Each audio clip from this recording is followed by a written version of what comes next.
ایک سوال ہے کہ قرآن تویز لٹکانے کے کیا حکم ہے، اور سوال کے ساتھ اعتراض بھی ہے کہ جب حکم یہ بیان کیا گیا ہے کہ قرآن تعویذ لٹکانا حرام ہے، جائز نہیں ہے، تو یہ کہا گیا کہ یہ نہ کہو کہ حرام ہے بلکہ یہ کہو کہ شرک ہے، کیونکہ اللہ کے پیارے پیغمبر صلی اللہ علیہ وسلم نے یہ فرمایا ہے من تعلق تمیمۃ فقد اشرک، جس نے تعویذ لٹکایا اس نے شرک کیا۔ اور اللہ تعالیٰ کے پیارے پیغمبر صلی اللہ علیہ وسلم نے یہاں پر کوئی تخصیص نہیں کی، لفظ عام ہے، اور قاعدہ شرعیہ یہ ہے کہ جو عام ہے وہ اپنے عموم پر باقی رہتے جب تک کہ کوئی تخصیص کی دوسری دلیل نہیں آتی۔ یہاں پر آپ لوگوں نے اپنی مرضی کرتے ہوئے اس عموم سے قرآن تعویذ کو نکال دیا ہے۔ اس کے جواب یہ ہے، پہلے نمبر پہ اللہ تعالیٰ کے پیارے پیغمبر صلی اللہ علیہ وسلم فرمائے تھے من تعلق تمیمۃ فقد اشرک۔ واضح حدیث ہے، واضح الفاظ ہیں کہ جس نے کوئی بھی تعویذ لٹکایا ہے گویا اس نے شرک کیا ہے۔ زمانے جاہلیت میں جو تعویذ لٹکائے جاتے تھے ان میں قرآن مجید نہیں تھا، اور لوگوں کے دل ان سے جڑ چکے تھے، اور آپ صلی اللہ علیہ وسلم کے زمانے میں بھی قرآن تعویذ لٹکانے کے کوئی وجود نہیں تھا۔ یہ سمجھ لیں بات، آپ صلی اللہ علیہ وسلم کے زمانے میں قرآن تعویذ لٹکانے کا وجود نہیں تھا۔ جو تعویذ لٹکایا جاتا تھا اس زمانے میں وہ وہی تعویذ تھے جو شرک تھے، مکمل طور پہ جو دور جاہلیت کے زمانے سے چلے آ رہے تھے، چاہے وہ سپی کی شکل میں ہو، چاہے وہ کالے دھاگے کی شکل میں ہو، چاہے وہ کچھ اس میں کچھ شرکی الفاظ ہوں، چاہے کاغذ کا ٹکڑا ہو باندھ کے لٹکا دیا ہو جس سے دل جڑ چکا ہو کہ اس نے مجھے، یعنی ایک ذریعہ ہے، ایک سبب ہے جو مجھے بلاؤں سے بچائے گا، اس طریقے سے عقیدہ رکھنا۔ تو آپ صلی اللہ علیہ وسلم نے فرمایا ہے من تعلق تمیمۃ فقد اشرک۔ دوسری بات، قرآن مجید اللہ تعالیٰ کی صفت ہے، قرآن مجید اللہ تعالیٰ کی صفت ہے، اور اللہ تعالیٰ کی صفت کسی صورت میں شرک نہیں ہو سکتی، یہ ہمارا ایمان ہے۔ مسئلہ سمجھ آ رہا ہے کہ نہیں آ رہا؟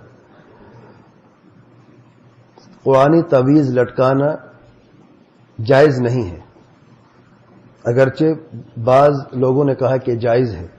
صحیح قول یہ ہے علماء کا دلائل کی روشنی میں کہ قرآن تعویذ بھی جائز نہیں ہے، حرام ہے۔ معترض نے یہ اعتراض کیا کہ آپ حرام کہتے تو شرک کیوں نہیں کہتے ہو؟ شرک ہونا چاہیے۔ معترض بھی دو قسم کے ہیں، ایک وہ جو مخالفین ہیں صوفی، وہ کہتے ہیں جب یہاں پہ شرک ہے تو یہاں پر بھی شرک کہو، اگر یہاں پہ شرک نہیں کہتے جو غیر قرآن تعویذ ہیں تو پھر اس کو بھی شرک نہ کہو۔ اور جو معترضین نہیں جو ہمارے ساتھ ہیں وہ دو قدم آگے بڑھ کے کہتے ہیں اگر جو حدیث میں عموم آیا ہے تو آپ تخصیص کہاں سے لے کے آئے ہیں؟ اب میں وضاحت کر رہا ہوں تخصیص کہاں سے آئی ہے، بات سمجھ آ رہی ہے؟ پہلی وجہ یہ ہے تخصیص کی کہ آپ سے زمانے میں قرآن تعویذ تھا ہی نہیں، جب چیز موجود ہے تو آپ نے اس لیے خصوصیت ایکسیپشن نہیں بیان کی، جو موجود تھا وہ سارے کا سارا ایسا ہی تھا، اس لیے عموم کے الفاظ مثلا منع فرما دیا ہے۔ اور پھر دوسری وجہ یہ ہے کہ قرآن اللہ تعالیٰ کی صفت ہے، اللہ تعالیٰ کی کلام ہے، مخلوق نہیں ہے، سمجھے؟ قرآن اللہ تعالیٰ کی صفت ہے، جیسے کہ اللہ تعالیٰ کا شایان نشان ہے۔ کیسے ممکن ہے کہ اللہ تعالیٰ کی صفت جو ہے وہ شرک کی طرف کسی کو لے کے جائے؟ تو قرآن مجید اگرچہ طریقہ غلط ہے، قرآن مجید اس لیے نازل نہیں ہوا کہ اسے لٹکایا جائے، اس لیے جن علماء نے کہا کہ حرام ان کے پاس یہی دلائل ہے، اور ان کا قول درست ہے کہ قرآن مجید سے نہیں نازل کیا گیا اسے لٹکایا جائے۔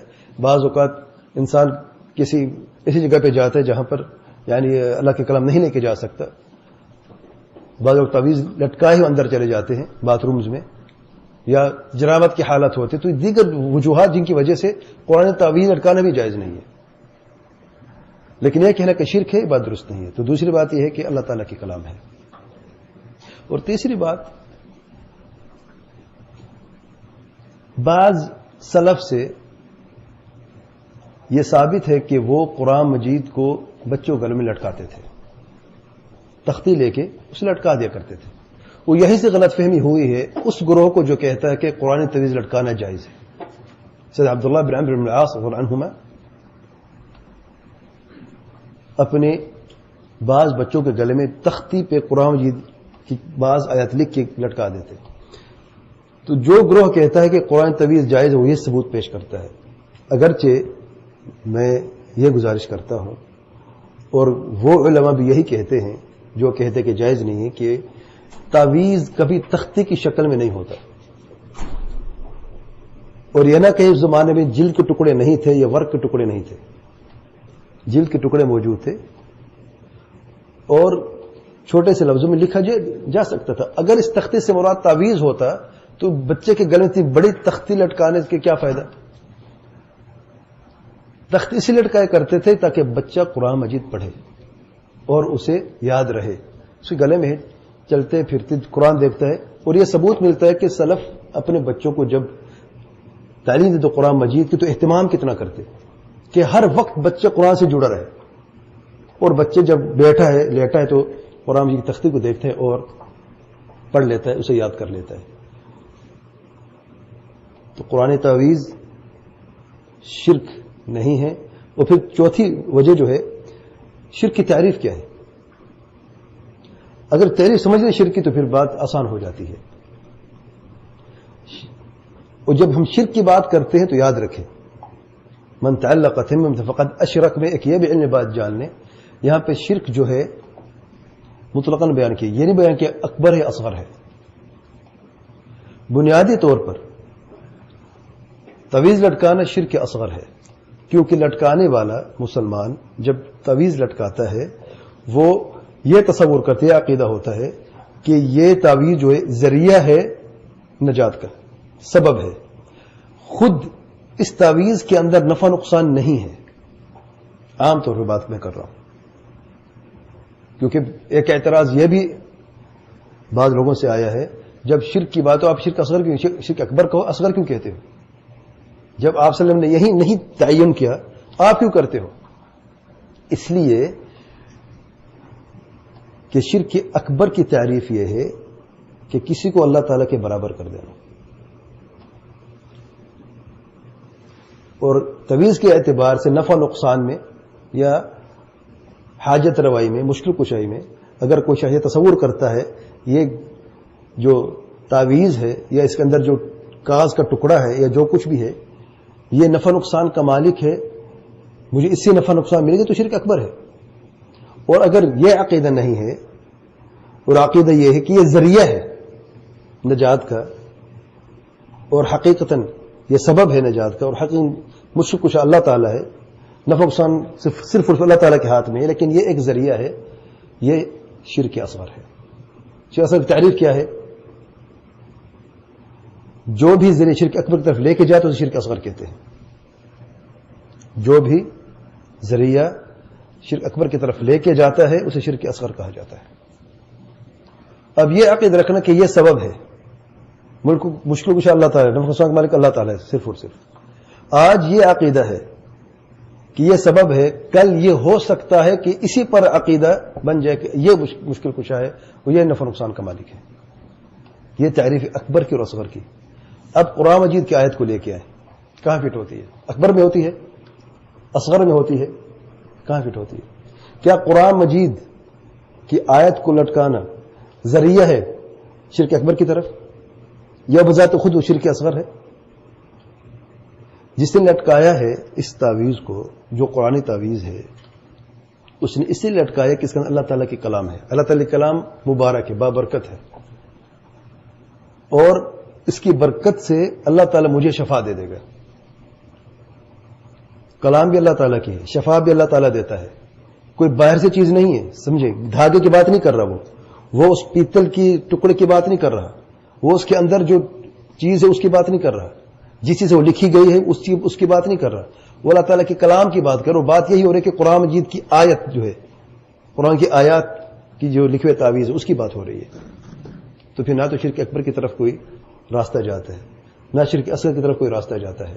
تو پھر شرک کی بات کہاں سے آئی؟ اور پھر 5ویں نمبر پہ مسلمان کو اللہ تعالیٰ کے کلام کا ادب کرنا چاہیے.